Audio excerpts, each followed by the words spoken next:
Iran, that is Persia, has a very long history. It is so long that if you take the episodes that I take here and you have to give it its historical aspect, you'll need not less than 25 videos. But we are only supposed to have one, so we have to cover. Iran is a country that is neighboring Arab countries. And Iranians, especially after 1979, they have always wanted to be counted as Arabs, but they are not Arabs. Iraq, with a Q, their neighbor, the Arabs, and all the other countries that are surrounding them, Kina Syria, whatever, those are, plus Gulf, those are Arabs. But Iran, they are Asians, almost similar to Arabs, the way Negroes and Bantus are closely related, but they are not Arabs. For a long time, for many centuries, Iran was a monarchy. It was a monarchy which was headed by an emperor whose name was Shah. The emperor was called Shah, and the last emperor in Iran was called,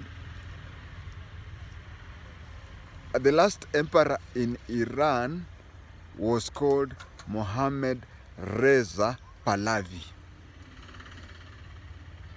Mohammed Reza Pahlavi. But then there used to be Mandamano, there used to be a lot of, and Muslim leaders were not happy with him in Tehran. They were not happy with him because it was almost all the Iranians are Islam. But he became a secular leader and amassed a lot of money. So there used to be Mandamano, and the person who used to use this Mandamano most was a religious fellow called Ayatollah Ruhollah Khomeini. Ayatollah, according to one arm of the Islam, Ayatollah is like an archbishop. It's like an archbishop or a cardinal.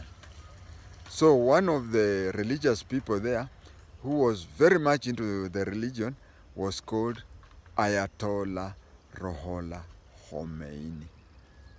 But Mohammed Reza Pahlavi could not allow him. So his government expelled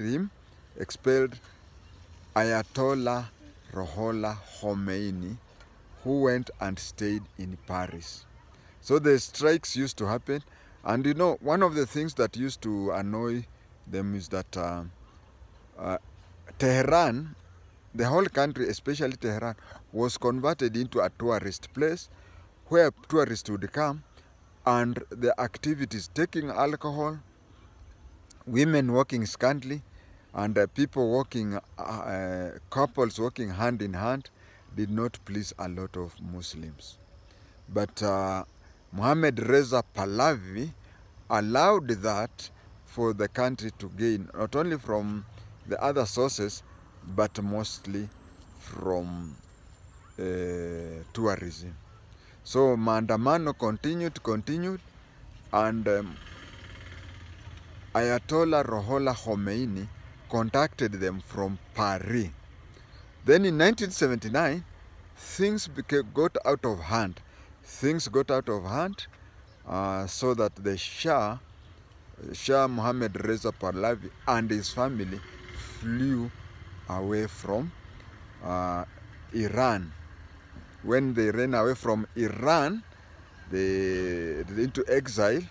That is when Ayatollah Ruhollah Khomeini now boarded a plane and went back to Tehran. Now I want you to listen to this very unique historical and political environment that is so unique that it is only in Iran.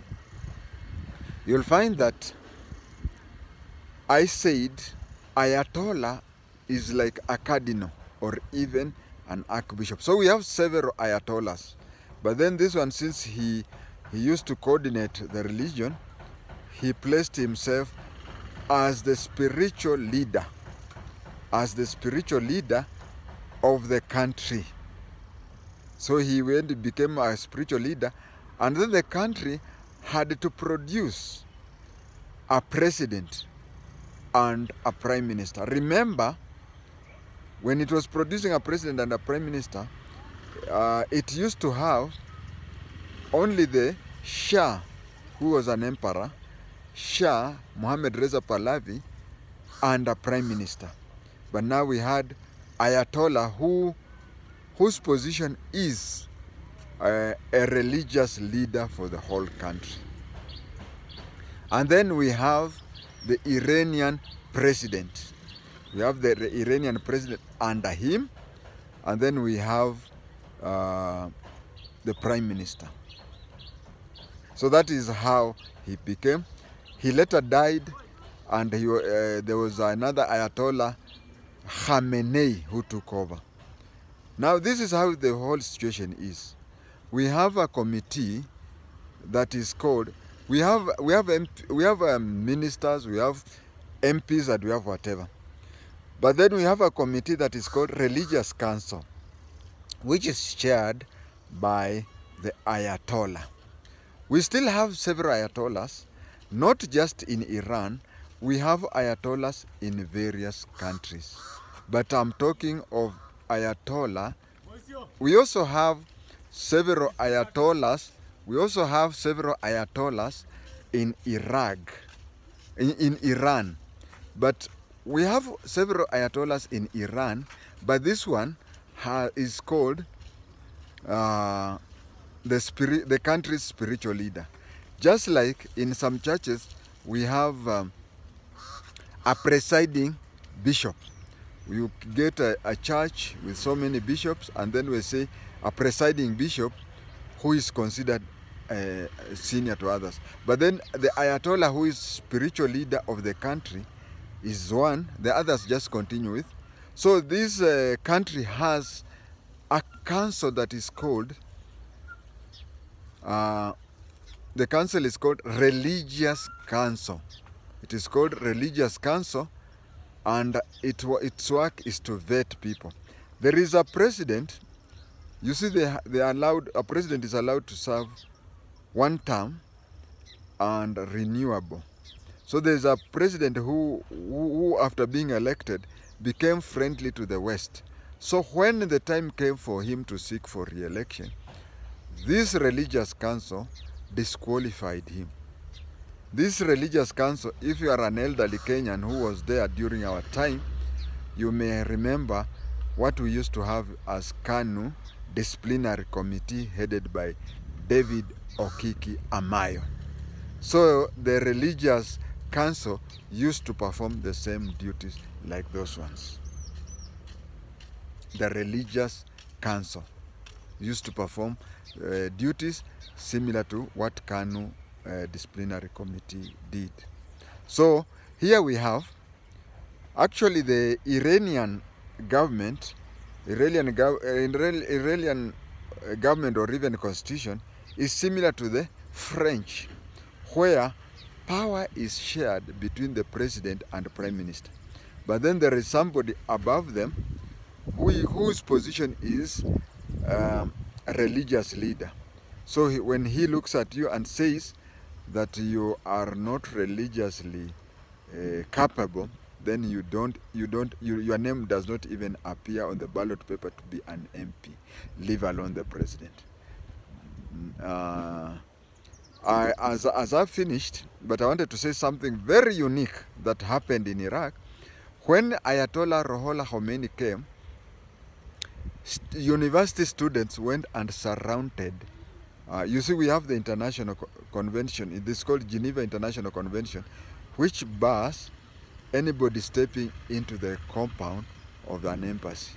But these students, the then Tehran University students of that time, 1979, went and surrounded the American embassy, went and took the embassy workers as prisoners for a very long time. That one has never happened, but it happened in Tehran in 1979. Thank you.